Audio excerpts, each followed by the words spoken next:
Dans ma boîte donne la parole aux hommes et aux femmes qui ont monté leur entreprise et qui veulent partager leur expérience. Aujourd'hui, notre invité est architecte paysagiste. Bonjour Olivia. Bonjour. Vous avez créé il y a 1 an et demi donc Folia Paysagiste. D'abord, oui. C'est quoi la journée type d'une architecte paysagiste? En fait, déjà, regarder un petit peu ses mails, voir si on a de nouveaux clients, nouveaux contacts. Ensuite, téléphoner aux entrepreneurs qui sont sur les chantiers, aller voir les chantiers et puis, de temps en temps, dessiner un croquis. Voilà. Qui sont vos clients? Essentiellement des particuliers.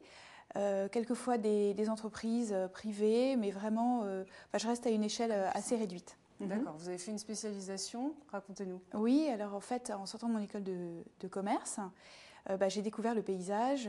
Depuis que je suis toute petite, en fait, je suis passionnée, mais je ne savais pas qu'il y avait une école, une formation et un métier qui correspondait à ça.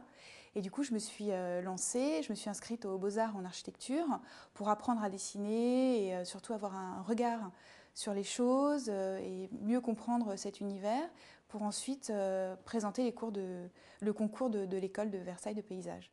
Et d'ailleurs, vous avez eu le virus de la création d'entreprise très tôt, à 25 ans, je crois. Oui. Est-ce que c'était oui. trop tôt? Oui, en fait, pas trop tôt en fait pour moi, mais pour mes clients, oui. Ils n'avaient pas tout à fait confiance en moi. Ils trouvaient que j'avais de bonnes idées, mais pas assez d'expérience. Vous êtes revenu à la création d'entreprise oui. Après être passé par du Il s'est salariat? passé 10 ans. Oui, alors j'ai fait 2 ans, j'étais salariée du coup juste après mon école pour un entrepreneur en fait, et j'ai monté le bureau d'études.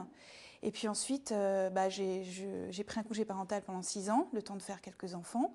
Et me revoilà avec 10 ans de plus, peut-être un peu plus confiance en moi. Et voilà. Et bon, j'ai continué quand je faisais mon congé parental. J'ai continué je faisais pour les amis à droite à gauche quelques jardins, donc j'ai pas du tout perdu la main. Et là, dès que j'ai pu sortir un peu la tête de l'eau et mon dernier enfant est allé à l'école, je me suis lancée tout de suite et je regrette pas. Et vous avez monté votre entreprise sous un statut particulier, parce que l'auto-entrepreneuriat, ça n'existait pas il y a 1 an et demi. Non, alors c'est une entreprise individuelle en fait, et ça correspond à une profession libérale. D'accord. Quels sont les critères? Il faut un capital, par exemple, au départ, pour commencer? Pas de capital. Donc c'est vraiment, je dirais, en investissement, c'est très simple.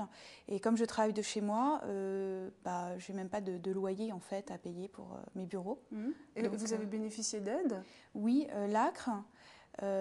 Donc c'est une aide pour la création d'entreprise. Donc il y a certaines conditions à remplir et j'ai pu donc y accéder. Ça permet d'alléger les charges sociales. Alors quel conseil vous donneriez aux gens qui veulent monter leur boîte à leur tour? En fait, il faut vraiment le vouloir, il faut être très très motivé, s'accrocher, ne pas se décourager. C'est décourageant parfois? Oui, parce que on est un peu seul quand même dans l'aventure et on n'a pas toujours, on a du mal à trouver la bonne personne qui va vous aider, qui va vous éclairer. Donc effectivement, c'est pas toujours évident. Mais en tout cas, je regrette pas une seconde et je trouve ça même merveilleux. Je trouve que dans la vie, de pouvoir faire vraiment ce qu'on veut, et même si c'est très difficile, les donner beaucoup de mal pour ça, je trouve que c'est très enrichissant et ça m'apporte vraiment beaucoup et ça m'équilibre énormément.